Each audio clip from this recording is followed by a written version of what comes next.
श्री त्रिलोक चंद छाबड़ा।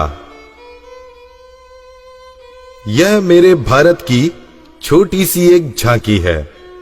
अभी तो जमीन में नींव भरी है, शीश महल तो बाकी है।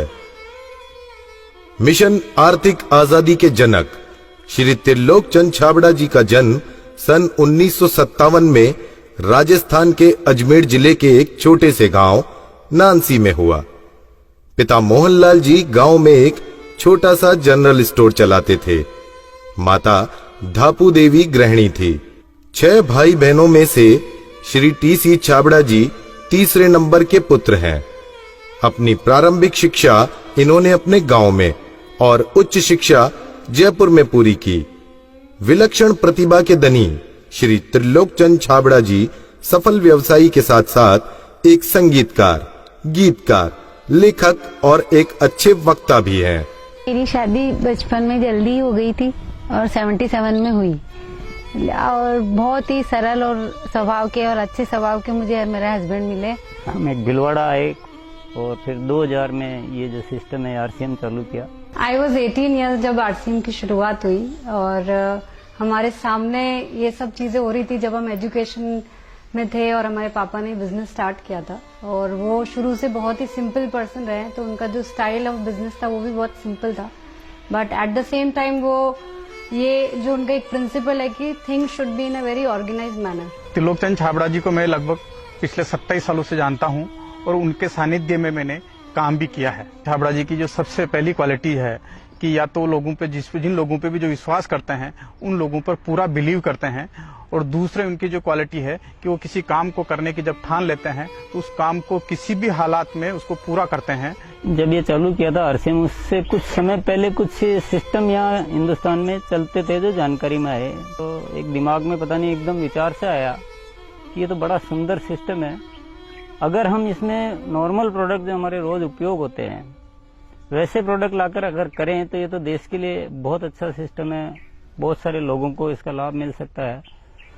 और उसके बाद एक ऐसा विचार जो अंदर पैदा हुआ तो उस विचार ने मुझे कभी रुकने ही नहीं दिया। टी.सी. छाबड़ा जी को मैं पिछले 25 सालों से जानता हूं और उनके सानिध्य में मैंने काम भी किया हुआ है। टी.सी. छाबड़ा जी की सबसे बड़ी क्वालिटी है उनके लिए काम काम होता है। काम छोटा और बड़ा नहीं होता, वो हर काम को उतनी ही सीरियसनेस से करते हैं, चाहे वो काम छोटा हो चाहे बड़ा हो।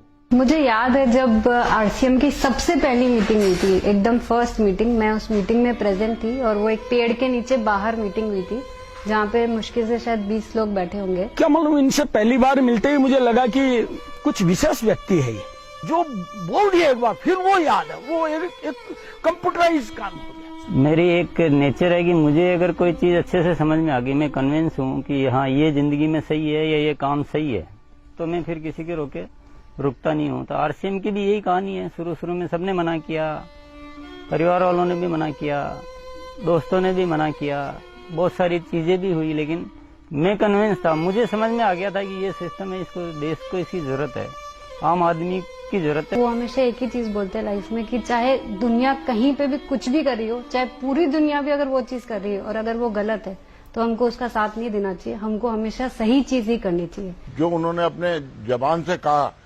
उसको उन्होंने पूरा किया। जबान के सच्चे ये उनमें मानता है। एमएलएम के नाम पर ज्यादातर कंपनियां कुछ महंगे प्रोडक्ट लाती है उसमें और ज्यादा कुछ उसमें से बांटने की कोशिश करती है, और हम आरसीएम में ऐसे क्यों प्रोडक्ट लाते हैं जो बहुत कम रेट में होते हैं। बहुत ज्यादा इधर कुछ चीजों को हाई फाई करना या कुछ बहुत ज्यादा हर कहीं खर्च कर देना, तो मेरे को कुछ महंगी चीज खरीदना पसंद नहीं है लाइफ में। तो मेरे को जो पसंद नहीं है मैं बेच कैसे सकता हूँ। हमारे हिंदुस्तान का मिशन मंगल इसका एक बहुत बढ़िया उदाहरण है कि उन्होंने उस पर्टिकुलर बजट में उनको बनाने की सोचा तो उन्होंने वो चीज बनाकर दी। ये कोई भी वादा करते हैं वो पूरा करते हैं और इन्होंने जो सोच लिया कि मुझे ये काम करना है वो करके रहते हैं, और इन्होंने जो भी सोचा ईमानदारी से कर रहे हैं पूरा। बहुत सारी चुनौतियां आई इस काम को करते हुए। बहुत सारे लोगों ने साथ निभाने का वादा किया, साथ चले, काम को आगे बढ़ाया।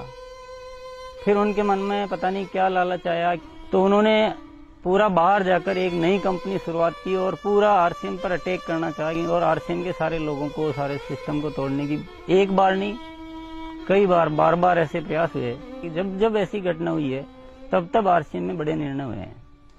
जो सामान्य गति से चल रहा था उसमें एक मजबूती आई, एक बड़े निर्णय लेने की ताकत आई कि अब तो इसको करके ही रहना है। वो बहुत कम बोलते हैं और बोलते हैं वो एकदम सत्य और सीमित मात्रा में।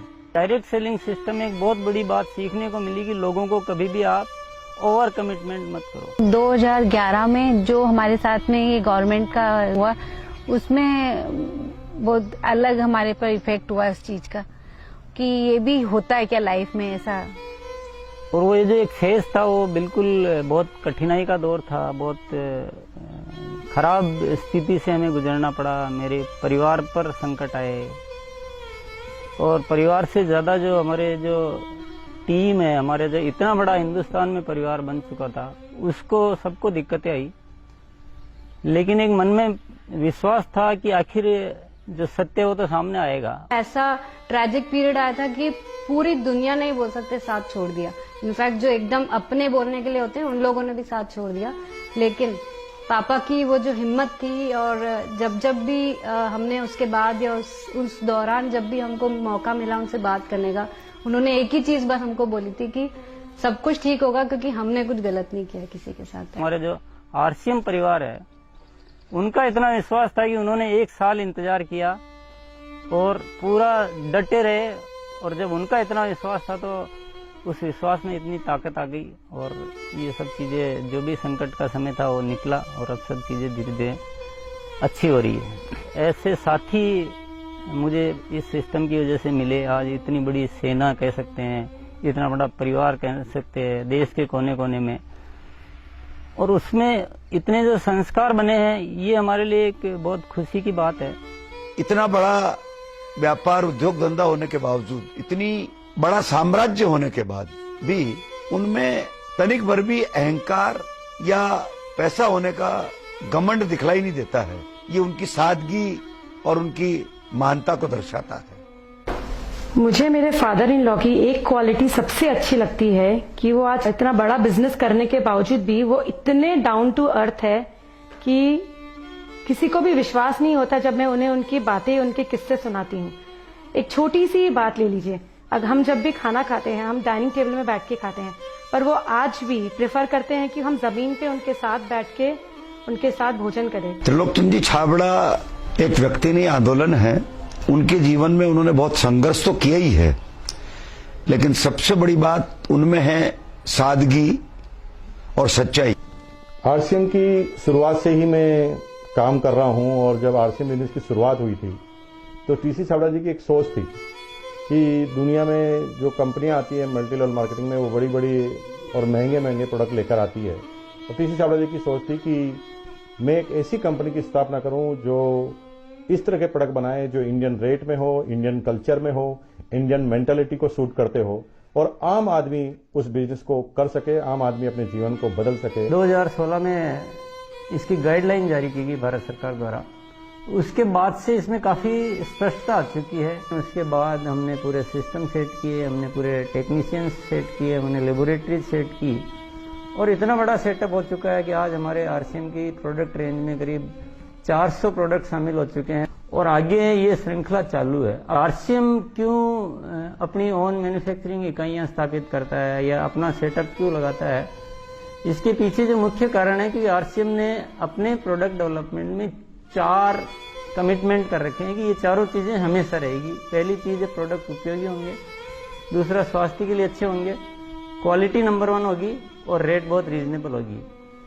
आरसीएम हमेशा उसके लिए कमिटेड है और इसीलिए इतनी सारी इकाइयां स्थापित की गई है और नए प्रोजेक्ट प्लानिंग में है। फर्स्ट ईयर था उस समय 21 करोड़ का टोटल टर्नओवर हुआ था और हाईएस्ट टर्नओवर जो है आरसीएम का वो 1750 करोड़ तक एक साल का हो चुका है। अच्छी बात ये कि हर साल 30% ग्रोथ हो रही है, इसलिए 5-6 सालों से मेंटेन ग्रोथ है। अपनी तरफ से पूरी कोशिश ये रहेगी कि कोई भी कमी किसी भी तरह की हमारी तरफ से नहीं रहेगी कि इस काम को एक बहुत ऊंचे मुकाम पर पहुंचाना है। और जब लाखों लोगों के जीवन में अगर हमारे इस छोटे से प्रयास की वजह से अगर थोड़ा भी हम कुछ योगदान कर सकते हैं, ये हमारे लिए बहुत गर्व की बात है। मेरा गोल जो है वो ये है कि आज अपन इस आरसीएम को हिंदुस्तान में नहीं बल्कि कुछ ऐसा करेंगे कि पूरे विश्व में इसका बहुत बड़ा नाम हो। तो आइए सदी के इस महापुरुष, आर्थिक आजादी के जनक, लाखों लोगों के प्रेरणा स्रोत श्री त्रिलोक चंद जी छाबड़ा को हम सब खड़े होकर जोरदार तालियों की गड़गड़ाहट के साथ ओजस्वी उद्बोधन के लिए आमंत्रित करते हैं।